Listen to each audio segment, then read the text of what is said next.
When I started my career in documentary filmmaking, I admired those thriving in the industry. I was right where you are, dreaming big and scared of stumbling. Years later, I went from distributing my very first documentary to filming in over 35 countries. And now, this podcast is where we share skills, stories, and lessons with filmmakers, including those who won Oscars and Emmys, to help each other grow and create impactful documentaries. Welcome to another episode of How We Film. Today I'm really excited because I have with me an old friend, and his name is Zach Baliva, director, producer. Zach, welcome to the podcast. Thank you. Emphasis on the word old. You know, these days I'm getting some gray, starting to feel a little bit old. But we are longtime friends, Josue, and We are I'm happy longtime to be here friends. with I you. guess it's been probably 10 years, if not more, isn't it? And now we're old. And now we're old. Yeah. But specifically for that reason, Zach, I wanted to have you on this podcast because you recently have distributed your documentary on PBS. The name of the documentary is Potentially Dangerous. And I asked you to talk about two specific things. One, the aspect of getting a grant for a documentary, right? Or getting funds that are out there in the world available for filmmakers, so that maybe filmmakers that are listening right now might benefit from you. And then the other aspect is uh, tough topic distribution. Uh, when I finished my first documentary, I thought that once I was done with the movie, my job was finished. And then I realized that as an independent producer, the best and worst part was about to begin, which was distribution.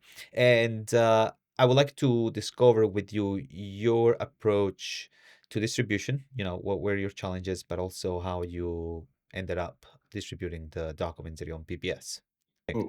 We're talking about two just light and easy topics today: funding and distribution. These are the two things that I know. everybody wants to figure out. Like, how do we crack this code? And sometimes it feels like everybody else understands these worlds except for me. You know, so happy to discuss it with you today. Even after going through this, I feel like I've learned a little bit about both of these worlds.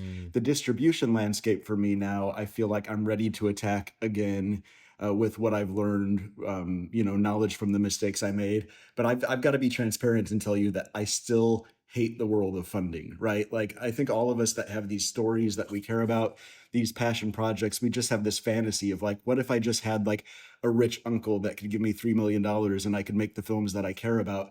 But we all hate having this idea and then worrying about, I might not get to bring this important story out to a mainstream audience because I might not be able to find the money to make it happen. And it's such a fear that can hold us back. And even after you've done it once or twice, I feel like that fear is still there. So yeah, let's talk about it today, and maybe we can find the silver bullet to figure out funding for our own projects for the rest of our careers.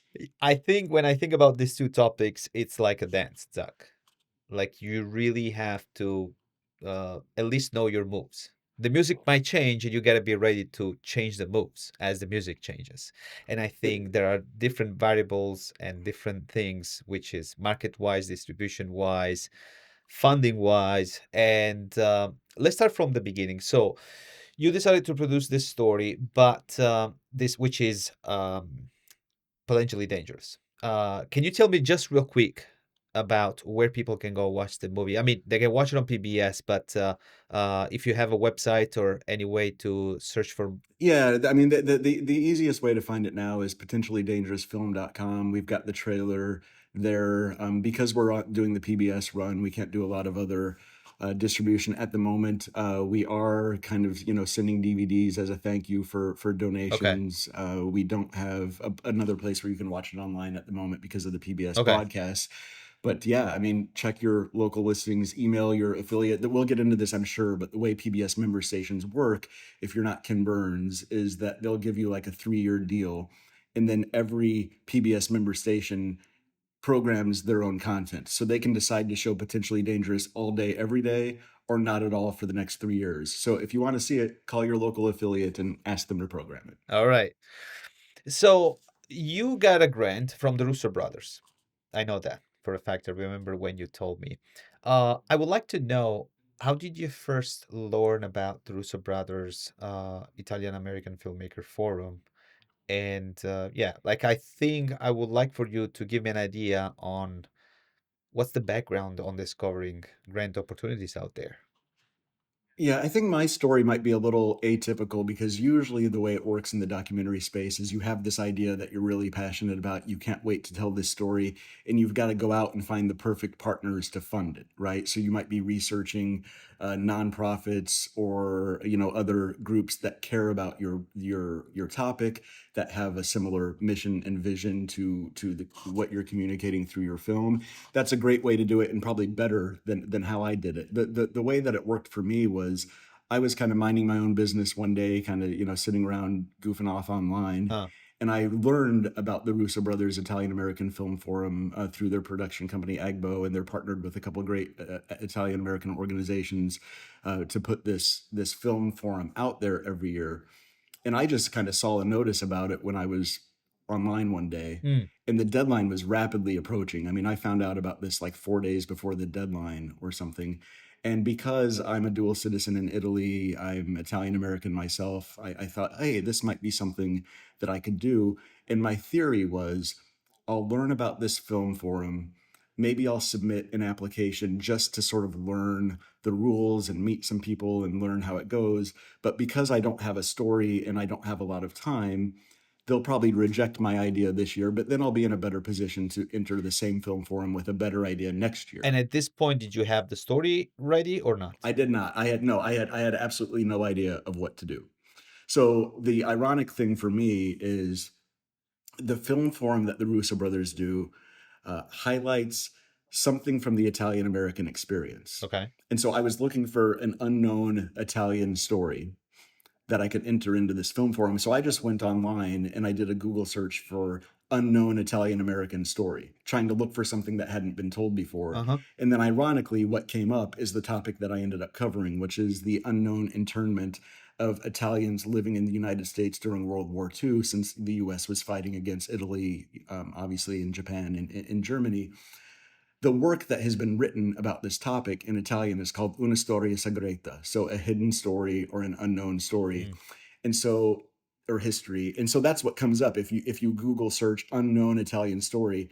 This is the first topic that comes on your screen, Okay. right? Okay. And so I did what any sort of aspiring documentary producer and director would do next. I called the the historian that has researched this topic and has written the books that exist on it. And I'm sure that you've done this before too. It can be frustrating sometimes because as a filmmaker, often when you make these phone calls, they'll say, "Oh, I've been approached by other filmmakers a million Mm. times. I don't want to do it," or "Somebody else is already doing this," or "No, I will not work with you." But instead, Larry DeSassi, the historian, welcomed me with open arms. I mean, it was amazing. He said, "I've been waiting my whole career for somebody to ask me to make this into a documentary. Oh, wow. I'm really open to the opportunity.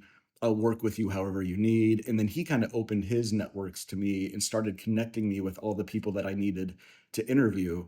And I had to work really fast, Josue, because the deadline for this film forum was coming up. So Yeah. like I talked to Larry and learned all I could from him, did a little crash course, and then prepared the application for the grant basically the next day and submitted it right away. So I was like, this wasn't a situation where I had been researching this for 18 months or Yeah, yeah, something. It yeah. was like I found out about the film forum. I knew that it was an incredible opportunity. I knew that I might have a leg up because, I'm Italian, etc., Italian American. And so I just wanted to submit something, but I didn't have the story yet. So it was kind of How backwards. did you overcome the challenge of preparing everything in 4 days? I think a lot of ways that this works, at least for me, is like when you see, you can look at all the opportunities that are out there, whether it's a film festival or a film forum or a summit or a grant opportunity. And my theory is you have to have some sort of advantage or some way that it fits who you are as a person Uh, or the brand that you've developed or the networks that you have. There has to be a reason why you're the right person to tell mm, this story through this vehicle at this time, right? mm. So if I hadn't found Larry's story, Yeah. I probably I probably would have been like, okay, I don't really have anything to submit, but let me just read the rules. But as soon as I found his story and his research and I called him and he said, "Yes, I will work with you," I realized a couple things. I reread the guidelines for the film forum, and I realized that the story that I had found checked all the boxes. I mean, it fit really well. It was really well aligned with what the Russo brothers were looking I for. was just about to ask, what did it look like, the application, like to get the funds? It's changed now. They have sort of a new iteration of the film forum. When we entered, we did have to submit a packet, but there wasn't like, we didn't have a sizzle reel or footage or a distribution Gotcha. plan. I Gotcha. don't even Gotcha. think we submitted like a full budget, right? I think we did say what we would use the money for, but it was more general, right? Like we'll use some for legal fees, we'll use some for archival, we'll use some for travel, and maybe you had to estimate percentages, but we didn't submit like an itemized line budget or top sheet or anything like that. And can I ask you how much was the grant? It's public knowledge. Yeah, it was at the time. I don't know if I think it's increased a little bit. They accepted more than my project. It's a competition, so they funded several projects, Okay. maybe five or eight, and each project at the time got $8,000, and there was a deadline of 5 months. Right, so it's not a lot of time and it's not a lot of money, but that's another thing, right? As Wow. independent producers, we're used to working with very strict limitations and tight parameters.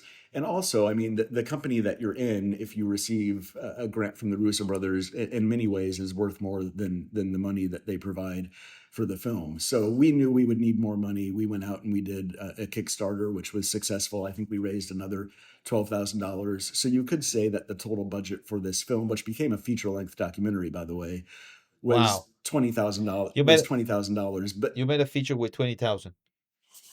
yeah, but you could also, I mean, there were a ton of favors and in-kind Yeah. donations, and Noah Reedhead, who signed on just to be our director of photography, Uh-huh. did so much that he ended up being a producer, and he also edited the film. He called in so many favors from his Oh, networks I where see. people did our, motion graphics and audio engineering and things like that for free. I mean, they donated their services and things like that. So yes, the official budget was $20,000, but when you look at all Yeah. the sort of donations of time and resources that we got, you could consider it much higher And for you sure. said something that I would like for you to mention. Like you said that the grant was not just why you went for it.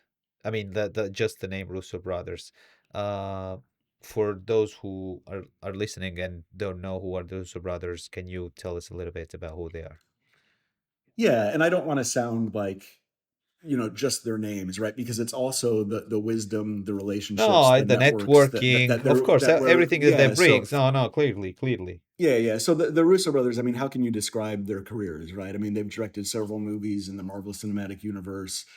They have all these other franchises and properties that they've really built worlds and universes around. And if you look at what they're doing now in sort of that space of developing these worlds and these franchises and these properties that transcend film and can live as TV series and podcasts and, merchandising and all this other stuff. So, in my view, they're doing some of the most exciting and innovative work around. Mm, But the greatest thing to me about the Russo brothers is that they came up like through the ranks doing this sort of risky work where they would just put themselves out there, and so they know what it means to sort of try innovative things to get noticed by others in the industry, right? So they really care about mentorship for elevating new voices in the industry. They're very active at Slam Dance and all these other festivals. And if you look at their website, they just have these great community and mentorship opportunities. There's a story collective that they put okay, sort of all of their contest okay. winners into.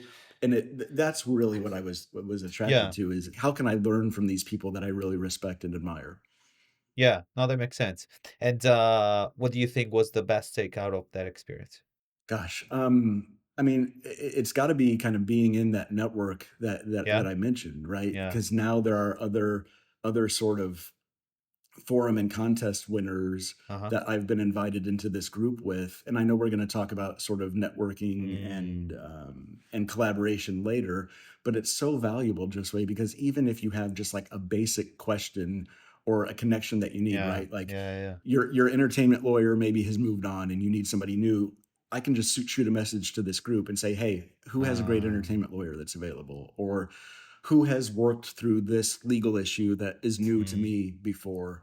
Who knows what kind of permit I need if I shoot here in Yeah, yeah, and yeah. trying something that I've never done before. And just having people that you can quickly ask those questions to has been a huge help. Yeah, that's cool. That's really helpful. Through my experience, what I want to encourage people is there are a million sources out there that you can go after for funding, right? Uh-huh. And each one is a huge commitment for time. You've got to research the organization and the grant, you've got to prepare your package and do all this.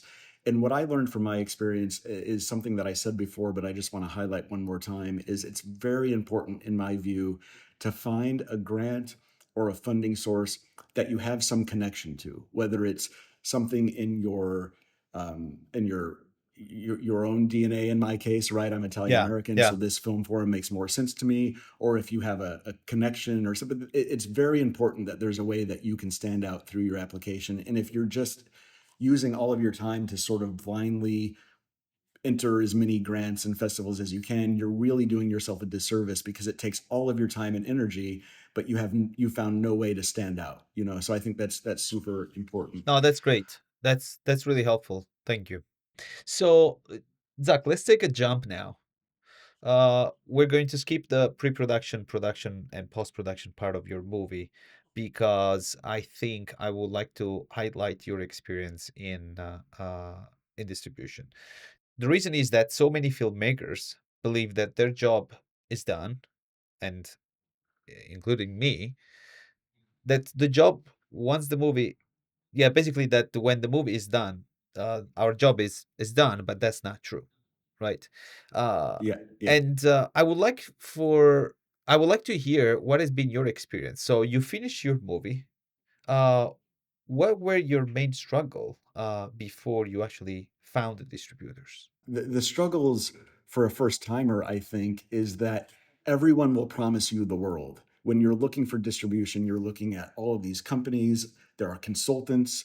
There are um, numerous people that you can collaborate with, and they will all find you and they will all say, oh, I can do this for you, I can do that for you, here's how much money I want you to pay me. And as the independent filmmaker, you say, okay, this sales agent wants $8,000, this distribution consultant wants $2,500, this distribution company wants me to sign for 7 years, and you've got to read all of these contracts and all of these proposals. I'm not a lawyer, and Uh, there's also all this pressure of like, I don't want to make a mistake here, right? Like, what if I say no to hiring this person and they could have gotten me to Hulu and Netflix? What if I say no to this uh, consultant and they could have connected me sure. with, you know, a powerful executive producer? So you feel like there's all this pressure, you know. And how did they find you, Zach? Through the film festival?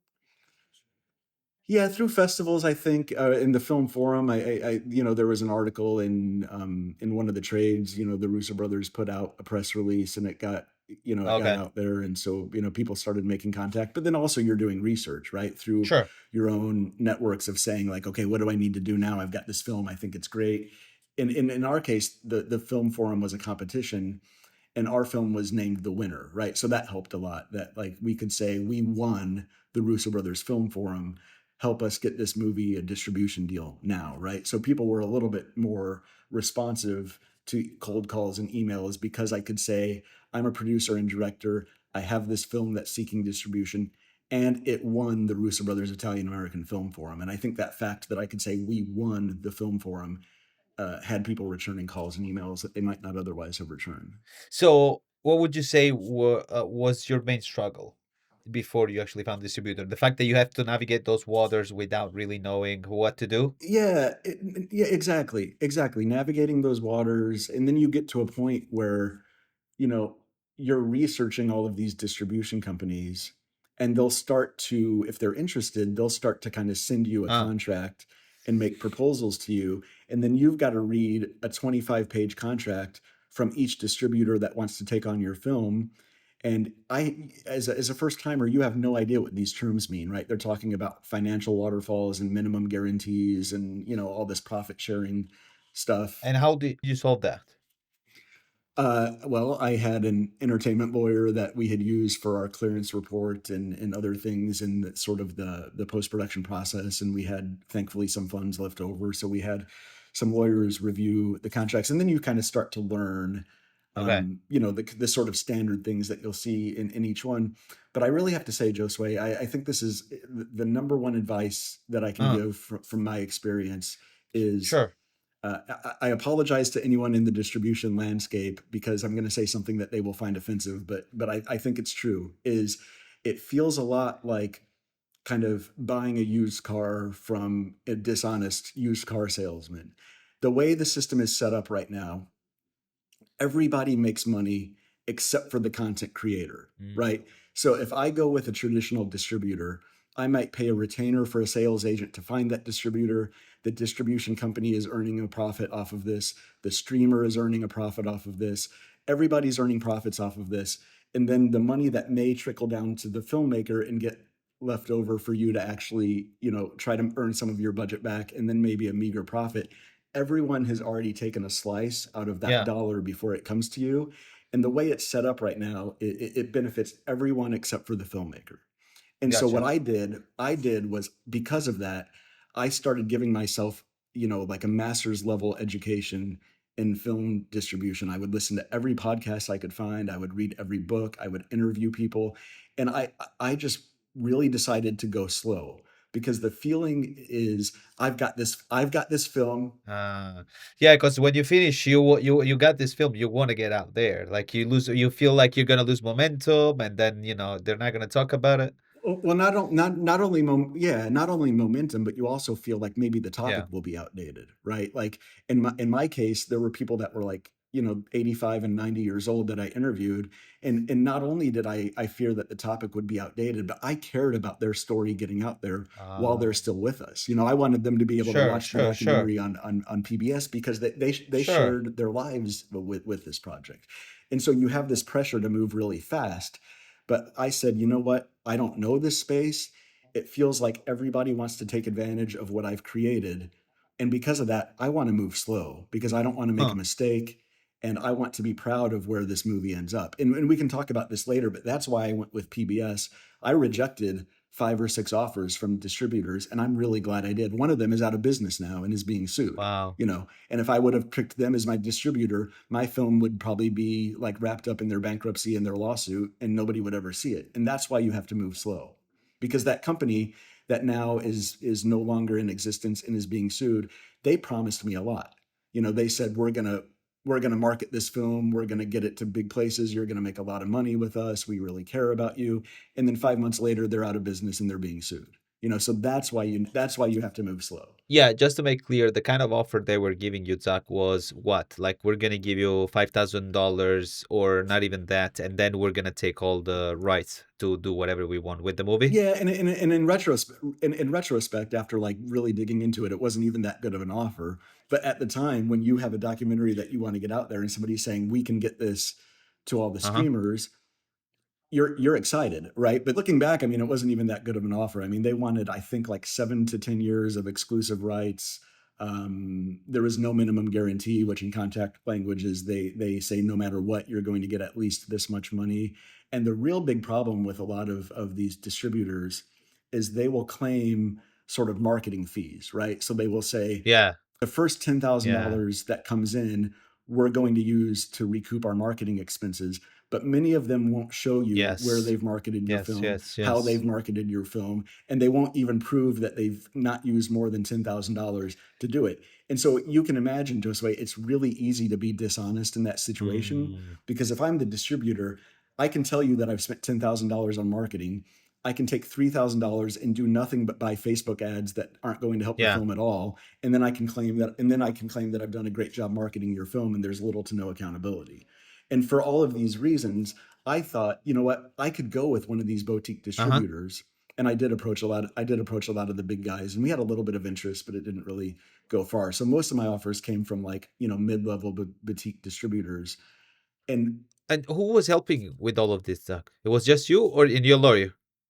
well, no, I hired a sales agent, which I was not happy with the results. I Why? I went out myself. I went out myself to all of Oh, these wow. distributors without a sales agent, right? I made all the cold calls, etc. Then I had a little bit of money left over and I was worried, right? Like, okay, what if I don't hire a sales agent? I'm always going to wonder what Uh-huh. if. What if I had hired that person? Maybe my Yeah, film would be on sure. whatever. So I hired a sales agent, and what happened was he did the exact same thing that I had already done. He contacted the exact same people I had already Okay. contacted and got the exact same answers that I had already gotten, but I paid him a bunch of money for the privilege and he got me no better results. So whatever. I mean, your mileage may vary with that experience. So in case you would have hired him in the first place, would have been helpful. Possibly, but he didn't get any different results than I got. So I don't know. Sure. Oh, I see what you're saying. Like he didn't bring any special network or expertise to the table that was making you was giving you an advantage. Is that what you're Correct. saying? Yeah, exactly. There was nothing that he did that I couldn't have done on my own. And do you think there are sales agents that actually work differently in your experience? I do, yeah. And I mean, it really depends, Who you find? who they find and who they know, right? You want to talk through like, Yeah. here are the film festivals that I'm going to enter. Do you know the programmers at these film festivals? Do you know personally anyone you can Uh, pick up? And even if I get in a film festival, you need to discuss their scope of work, right? Like, sure. should I expect you to help fill the seats at the film festival and do some publicity, or is that not part of the services that you provide, right? You really Yeah. need to Yeah. realize Yeah. like Yeah. Yeah. what does a sales agent do? What does a publicist do? What am I hiring this person for? Maybe I'm using the wrong terms or I have the wrong expectations. So that those things are important to clarify. And so, based on your experience, when you look for a sales agent, how do you know you can trust the sales agent? Don't pay a retainer. First of all, some of them charge a retainer, some of them don't. A retainer is money you give them up front, and then they sort of whittle that money away as they work for you or whatever. I would not use that method again personally. So you will pay them only, basically, they will get the percentage in case they sell the movie. Correct. Yeah. Gotcha. The other thing that's really important to point out is this whole process is why I went with PBS. Exactly why. PBS is not easy to get to. You have to submit, they have to approve. There's a very convoluted process with a million milestones you have to go through. But Uh, there's a huge trade-off because in my case, all of these medium distribution companies, these mid-level companies, I was realizing with them, like, yes, technically they will get the film listed on a lot of streaming sites, right? They'll get it to whatever Amazon and Hulu and yeah. Tubi, or Yeah. not Hulu, but all these ones where it's TVOD and SVOD and AVOD or whatever. They'll get the film listed on all of these places. The problem is nobody's ever going to see it, right? Like Yeah. best case scenario, maybe five. I mean, this is a niche like historical World War II documentary, right? And we've got John Turturro as an executive producer, and we have the Russo brothers, so there's some excitement and some name recognition. But let's say this film is just living on the streaming services and it's one of a million movies that anybody can choose to pay $3 to download. How many people are actually going to go do that? And let's say if 1,000 Yeah. people a year go and rent my movie on streaming services for $4 and there's $4,000 sitting out there, Uh-huh. none of that money is ever going to come to me. The $4,000 is going to go to the distribution company, to the streamer, to everybody else, and then I might make $4 at the end of the year, and only 1,000 people have seen this movie that I care so much about, right? On the other hand, if you make it and get accepted through PBS, they let you, you know how it says this program brought to you by before you watch something on Yes. PBS. Yes. They give you that time that you can offer to any approved partners for whatever money you can convince them to give you, and then you get to keep those funds.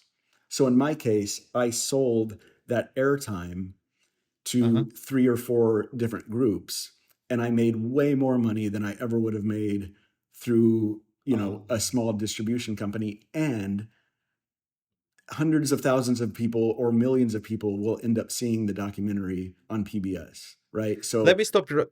Let me stop right there because I would like to start from the beginning, Zach, especially about your experience with PBS. So, how did you first approach PBS about distributing your documentary? Tell me the story. there are a lot of different ways that PBS works, and Uh-huh. in my opinion, it's changing a little bit now, or in my Okay. experience. There's a really good group out there that people can go to. Showandtell.film, I think they've got a Facebook group as well, and they're this group of you know, filmmakers that have this cohort that's specifically set up to help people learn how to kind of navigate the PBS system. Because if you're outside of it, there's all of these acronyms and rules and lingo. And unless you're like an insider, it's really, really hard to learn and master. But once you do, you can figure out, do I fit into this system? Right. Okay. So Okay. you don't have to do this. The way that the only thing that you actually have to do is get your film to the two internal distributors that PBS uses. One is APT and one is NIDA. You have to get either APT or NIDA to say yes to your film, and then they take it to the PBS member stations. That's the route that you take, unless you're like, Ken Burns or somebody big, that they're going to give you what's called common carriage. Common carriage is when your film is shown on every PBS station at the same primetime slot Okay. all across the nation.